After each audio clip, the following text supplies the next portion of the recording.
আমি যদি চলি তাহলে থামি না, আর যদি থামি তাহলে আমার হাত থামে না। আসসালামু আলাইকুম গাইস, কেমন আছেন সবাই? আশা করি সবাই ভালো আছেন। আমি আল্লাহর রহমতে খুব ভালো আছি। তো চলে আসলাম আবার আজকেও তোমাদের মাঝখানে একটি নতুন ভিডিও নিয়ে। তো এই ভিডিওটা পুরোপুরি তোমরা দেখবেন, শুরু থেকে শেষ পর্যন্ত দেখবেন, টানাটানি করবেন না, কারণ আজকের ভিডিওটার আলাপ আলোচনা হবে আমিন খানকে নিয়ে। তো কয়েকদিন আগে আমিন খান দেখেছেন একটি নতুন চমক দেখিয়েছিলেন, তার সাথে ছিল ডিপ জল, কিন্তু এখন সরাসরি আমরা দেখতে পারলাম আমিন খানের টেইলার মানে ফাইটিং শুট দৃশ্য নিয়ে আমিন খান চলে আসলো চলচ্চিত্রে, মানে ফিল্ম ইন্ডাস্ট্রি চলচ্চিত্রে আমিন খান আবারও চলে আসলেন।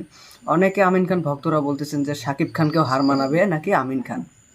আমি যদি চলি তাহলে থামি না, আর যদি থামি তাহলে আমার হাত থামে না। ফের আলোচনায় 90 দশকের সারা জাগানো চিত্রনায়ক আমিন খান। কদিন আগেই চিত্রনায়ক আমিন খানের একটি বিজ্ঞাপন সামনে এসেছে, যেখানে অ্যাকশনধর্মী লুক দিয়ে সকলের নজর কেড়েছেন তিনি। বিজ্ঞাপনে মনোয়ার হোসেন ডিপজল এবং আমিন খান একসঙ্গে ধরা দিয়েছেন, যেখানে ডিপজল সিনেমার স্টাইল অবলম্বন করেই ডায়লগ উপস্থাপন করেন, আর আমিন খানকে দেখা যায় তার দলবল নিয়ে বেশ স্টাইল করেই ডিপজলের দরবারে প্রবেশ করেছেন। তার লুক এবং কথা বলার ধরন সকলের মন কেড়েছে। তোর জন্য তো মানুষ শান্তিতে ঘুমাতে পারবে না। সেই রেশ কাটতে না কাটতেই আবারও আলোচনায় আমিন খান। কথা বলে গতকাল একটি বিজ্ঞাপন চিত্রে নতুন রূপে হাজির হয়ে চমকে দিলেন আমিন খান, যেখানে পূর্বের ন্যায় স্টাইলিশ রূপে হাজির হন আমিন খান এবং সংযুক্ত করেছেন অ্যাকশন দৃশ্য।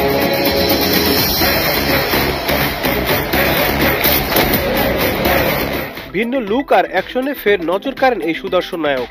বিজ্ঞাপনটি প্রকাশের পরপরই বাংলা সিনেমা প্রেমীরা যেন আরো একবার আমিন খানে মুগ্ধ হয়েছেন। আমার আশারে বাসা বান্ধা দিও চাঁদের জোছনা দিয়া। সকলের একটাই চাওয়া, এই প্রিয় নায়ক কবে নাগাদ সিনেমায় ফিরবেন। সেই সাথে কেউ কেউ আক্ষেপ নিয়ে বলছেন, কেন তাকে আমাদের চলচ্চিত্রে ব্যবহার করা হচ্ছে না। অনেকে এমনটাও ভাবছেন, বাহিরের ইন্ডাস্ট্রির মতন ক্যামিও কিংবা ভিলেন রূপেও তো তাকে ব্যবহার করা যেতে পারে। জানা যায় সদ্য প্রকাশ্যে আসা বিজ্ঞাপনের আইডিয়া আমিন খানের নিজেরই। আমি যদি চলি তাহলে থামি না, আর যদি থামি তাহলে আমার হাত থামে না। Nadim Hasan, channel I. কিন্তু আমিও তার মাঝে দুই একটি প্রশ্ন নিয়ে আসলাম, কারণ শাকিব খান মানে সুপারস্টার। শাকিব খানকে মানে এড়াতে কখনোই আমিন খান পারবে না, সেটা আমিও ভালো করে জানি। হ্যাঁ, অবশ্যই আমি মানি আমিন খানের অ্যাক্টিং একটু ভালো হয়। শাকিব খানকে ছাড়িয়ে যে এগিয়ে যাবে আমিন খান, সেটা কখনোই সম্ভব নয়। আর আমিন খান ভক্তরা তোমরা যদি এই মতামত যদি তোমরা এই মাথাত ভাবি থাকেন, তাহলে অবশ্যই তোমরা এই মতামতটা ছুঁড়ে ফেল দেবেন, কারণ কখনোই শাকিব খানকে দেমাতে পারবে না। কারণ অনেক সুপারস্টার রয়েছিল, শাকিব খানকে এড়াতে পারে নাই এবং আমিন খানও পারবে না। আমিন খানের আমিও দোয়া করি আমিন খান আরও আগ বাড়ুক, যতটুকু আছে আরও আগ বাড়ুক। কিন্তু আমার মতামত ভাবে আমিন খানক যদি শাকিব খানের তুফান সিনেমার যদি মানে ভিলেন হিসেবে রাখা যেত, মেন ভিলেন যদি আমিন খানকে রাখা যেত, তাহলে হয়তো তুফানটা আরো জোশ হতো।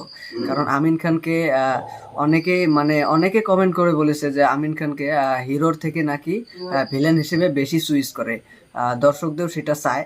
তো কারা কারা চান শাকিব খানের মুভি মানে ভিলেন হিসেবে আমিন খান থাকুক, তো তোমরা অবশ্যই কমেন্টে জানাবেন।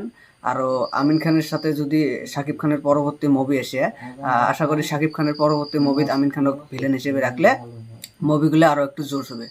তো কথাগুলো গাইস কেমন লাগলো, আর আমিন খান শাকিব খানের সাথে কেমন লাগবে, অবশ্যই তোমরা এই মতামতটা কমেন্টে জানিয়ে দেবেন। আর আজকের ভিডিও এখান থেকে শেষ, দেখা হবে পরবর্তী ভিডিও। ভালো থাকবেন, সুখে থাকবেন, সুস্থ থাকবেন সবাই। Thank you.